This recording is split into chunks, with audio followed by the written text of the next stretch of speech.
if it genuinely feels impossible to stay consistent with content, this is going to be the only video you need to watch to understand how to fix it. But before we go into the how, we need to actually focus on why it's important to stay consistent, because I feel like a lot of people never take it seriously, so they never actually implement the how because they don't know why. Now, the first things first, I've had clients and even myself, I'm guilty of this. I'm not perfect, where consistency has been an issue with content, but also YouTube specifically. Will I'll be there for a whole month weekly, and then I'll disappear for a month. And I'll blame it on things coming up or this happens. But really and truly, I could have things in place that could prevent all of that from happening. And it's the same for my clients. So the first thing we need to understand is why it's important to stay consistent. Now, I want to talk about the compound effect. Now, there's two ways this compound effect could go, which is quite funny, but also not funny. You've got the good side, right? And then you've got the bad. Now, a lot of people are consistent, and I've seen a video on, I think it was TikTok or Instagram recently, where someone said they were consistent with posting daily multiple times on TikTok and Instagram for like a whole year, like 365 days they were posting content for. And I think they gained about 100 followers. Now, that is the issue right there. I need to make a whole separate video on the issue with consistency, because this is where people go wrong. People think, okay, yeah, consistency is the most important, which it is. It's very important. But if you're consistent down the wrong path, you're going the wrong way and you're heading a long way. Like J. Cole had a bar and it said, the good news is you came a long way. The bad news is you went the wrong way. You're literally heading down the wrong way. And that's pretty much all you need to know with the compound effect. So if you're consistent, but you're going down the wrong path, you're going to not grow your channel like you envisioned it, or grow your Instagram. You're not going to get the followers, the subscribers. You're not going to build the audience, the community. You're not going to get the sales.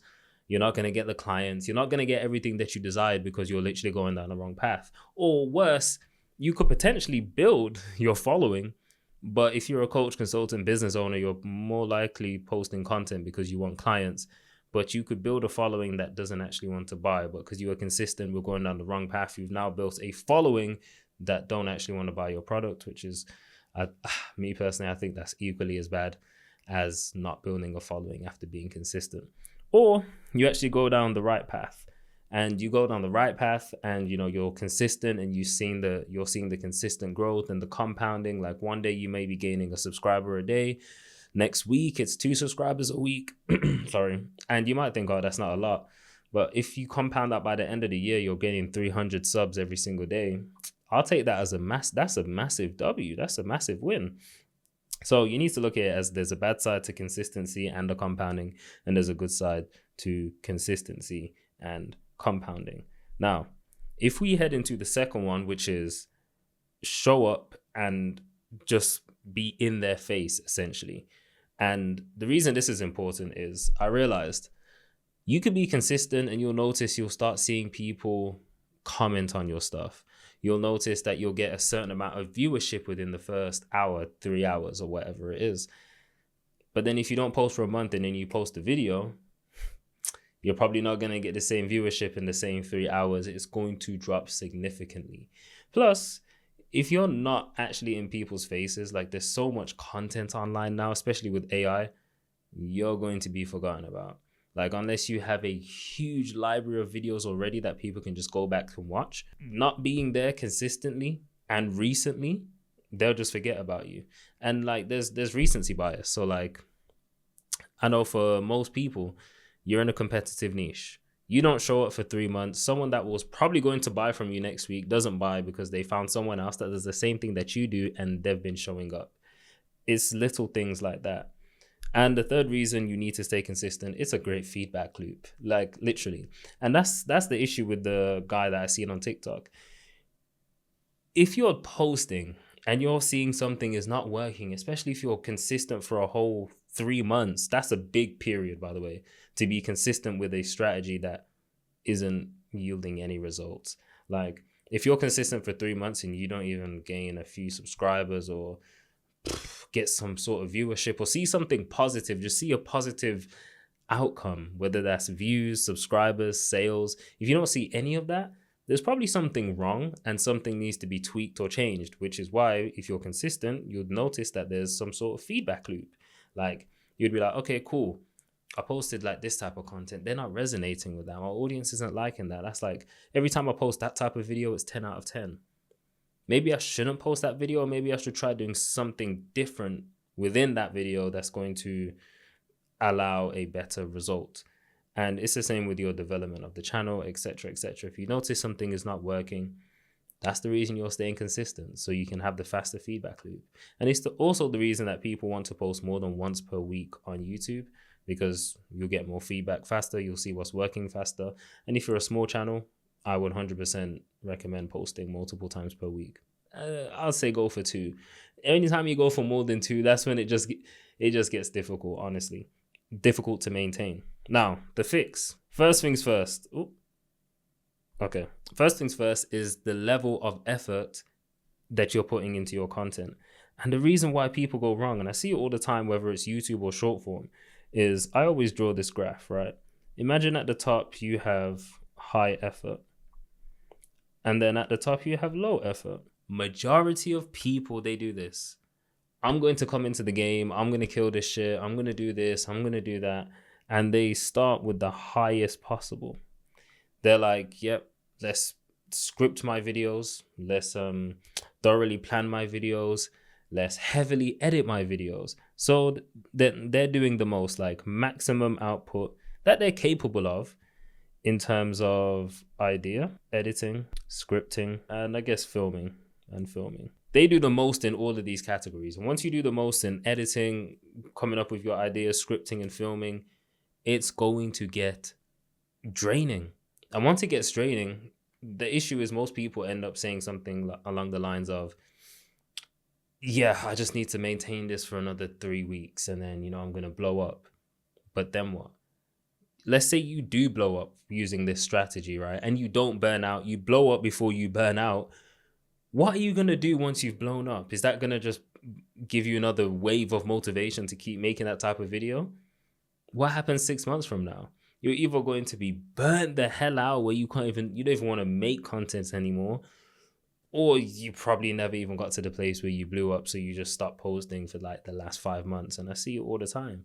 I always tell all of my clients, if you want to be consistent, which you need to be if you want any sort of result, if you want to be consistent, start with the low end first. And this is why, like on short form videos, that's why iPhone videos are so popular, because it's just easy to, whip out your iPhone, say something to the camera, post it, done. Now, theoretically, you could do the exact same thing on YouTube, which I actually told my client Nia to do. So I told her, we need to do videos that are just easy for you to do. So this is low effort. She used to go on walks and record. And I remember she posted one time, and then I seen the video. It's like, the video was just booming. I think currently it's probably around 50,000, 70,000 views, something like that. But that video went booming. Whereas before, she used to like, for her anyway, it used to be like heavily scripted content. It used to be heavily scripted content, but also like makeup fully done, made sure that no one else was around. All of these tiny little nuances, all of these little things had to be perfect in order for her to record. One, so many barriers and so much friction added to the process, which means if something doesn't go right, you're not going to record. And if you're not going to record, how the hell are you going to post content? If you take anything from this lesson, is start with the lowest effort first. And I always tell people, you can always build up. Like it's great. If you saw me now doing some crazy edits next month, you're going to be like, damn, you're leveling up. But if I started with those edits and then I went backwards to something so basic, so boring, you'll be like, damn, this is not who I know AJ for. Like, this ain't him. I didn't know AJ was doing this kind of low effort content, man. He fell off.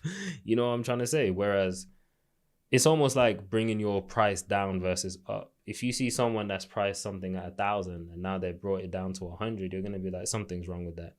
But if they priced it at 100 and they're raising it up, that something's good going on behind the scenes. Like, shit, this must be working. Or this must be something that I have to take a look at. There's more effort putting into this. Now, I'm not trying to say don't put any effort into your content, because I know there's a bunch of Miro board warriors on YouTube in the coaching and consulting space. If you if you ever posted a Miro board video, shout you out. But there's so many of you guys, and that's another thing I need to talk about, probably in a separate video. But anything that's repeated too much, anything that's common, just becomes ignored. And it's the reason why when we hear YouTubers start their videos, like before they even given any value, they're like, make sure you like, comment, and subscribe. That doesn't work, in the sense of, one, you haven't given any value for people to even want to do you a favor. And number two, the viewers heard it said in that way so many times that they no longer want to do it. And I heard Stephen Bartlett actually speak about this in his podcast. That's why he says his in a different way. That's why he says, I've realized 85% of you haven't subscribed. So if you're watching this and you're actually enjoying it, make sure you hit the subscribe button so we can put out better content, get better guests, and improve the show for you guys. That's literally what he says and what he does. And he doesn't do it at the very beginning. He does it like, it's almost like an ad break for a subscribe, which is kind of crazy in some aspects, but that's literally what he does. And that's technically the way you should do it. So again, if anything is common, it becomes ignored. It's almost like the purple cow theory. Like, if there's millions of people doing Miro boards, we're going to look at that and be like, oh, just another guy with a Miro board. Meh. Anyway, number 2 is a simple content calendar. I know a lot of guys. If this might be you, I know a lot of guys that will be like, yeah, I'm taking content serious. And then they just store all their ideas in their head. They store all their posting dates in their head. They store all their filmed videos in their head. They don't even know what they have filmed and what's not. They don't even know what ideas they have. And what typically happens is, okay, cool. They realize that they can't just keep all of that in their head. So they write down their ideas and they write it on paper or write it on Notion, and then potentially lose it or even forget about it. So they never return to it. Maybe they script their videos and maybe they script it in Apple Notes. Nothing wrong with that. But for me, I just kind of get that confused because I put like grocery list in Apple Notes. You know what I'm trying to say? It's a pretty mad contrast. So if there's one thing that you should be doing is, I highly recommend Notion, which a lot of you guys probably already use, but have a simple content calendar on Notion that's going to allow you to keep your ideas in a bank, what ideas you have scripted or fully fleshed out in another section, and then have those videos that you have scripted or planned out in like another section that says recording or recorded, edited or posted, and then have a calendar that allows you to put each video in place so you know which videos are going out when. And that's as simple as it needs to get. Like, you don't need anything more complex. If you already have it, great. But if you're making it from scratch, it's not something you want to be, super complicated. But that will definitely help, especially if you're working with someone. Like, and especially if you're very like peculiar or particular with the way you want things to be done. Like, if you know you want this video this week, there's no confusion between you and your editor or you and your guy. Just all sorts of things. If you know you want this video edited and coming out for tomorrow, your editor will know when it's meant to come out so he can edit that first instead of editing other videos, etc. Now, the last one, pretty simple. Batch ideation and batch filming. Now, this is technically 2 in 1, but I sit down, and I'm sure I make all of my clients do this. I sit down for at least 15 minutes, just try and carve out 15 minutes of your day and just think of ideas. And I will repeat this forever. Ideas are the new gold. Ideas are the reason that you can have good packaging.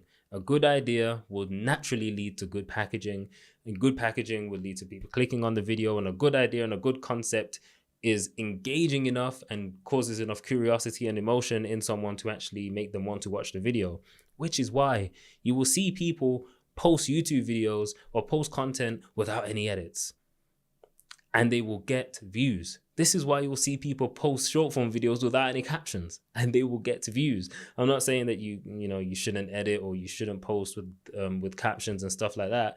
They help 100%. But A good idea and a good concept is the main reason why anything is ever going to happen. So if there's one thing that you should do, spend 15 minutes every single day coming up with ideas for your YouTube channel or your Instagram or whatever you're posting on. And then you're going to have a surplus of ideas, which means when it comes to recording, you're now not sitting there with, one idea and you're like, okay, that's the only thing I've got to film. I guess I'm just going to film that.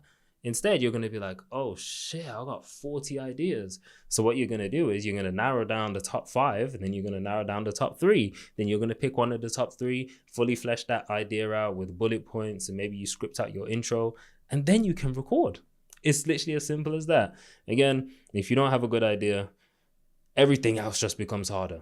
It's harder for the editor. It's harder for the viewer to watch. It's harder to package. It's just harder overall. Pause. And then you got filming. I make all of my clients batch film, and I always say just make a recording day, choose which day you are most free, and record. Also try to record in the morning. That's when you have the most energy, not like 7 a.m. of course, but like 10 a.m., 9 a.m., 11 a.m., whatever. Make sure it's kind of the first thing that you do rather than, go through a full work day and then say, I'm going to record at 7 p.m. Yeah, that's it. You're going to be tired. Especially if you ate your dinner, you're going to be fucking tired, bro. So make sure you choose a filming day. Most people film Friday. I know Gavin filmed on Sundays. I film on Wednesdays. Typically. Totally up to you. Just pick a day, make sure you stick with that. If you want to record extra videos, because I know a lot of people I always say to people, if creativity is sparking and you just have this urge to film a video, you need to film the video. But make sure that you still film on your recording day, because the reason this is, if you're able to batch film on your recording day regardless, you're going to film 2 videos for YouTube. Let's say you're filming 2-3 videos. That means if you get ill one week, you'll have content in the back that you can post while you're ill, because batch filming is eventually going to lead to a backlog of 2+ videos minimum, which means if you're ill, you can post. If you're posting twice a week, you can post for a whole week without doing anything. If you're posting once a week, you can post for 2 weeks without doing anything. I think at points, me and Nero had a backlog of like 6 videos. Why can't I spell videos? Me and Nero had a backlog of 6 videos on his channel, which means we can go 6 weeks of posting without actually recording. Now, we didn't do that. We always recorded at least once a week or try to record every other week. Depends on if anything comes up. But that's the main reason it happens. He was literally ill the other day. Well, the other day, he's literally ill right now. And we didn't record for 3 weeks. We still had videos to put out. And obviously we were meant to record last week, but he got super ill. Just about recorded this week. So without all of that, you wouldn't have seen any Nero for 2-3 weeks. And obviously that's sloppy. So make sure you try and get ahead. That's one of the main things. And that's pretty much everything you need to stay consistent. So if it feels impossible, this is the video you should share with your friends. And if you made it this far, check out the full course that I dropped on YouTube. I'm sure you'll love that. There's so much value in there. And a Nero masterclass. I'll catch you in the next one.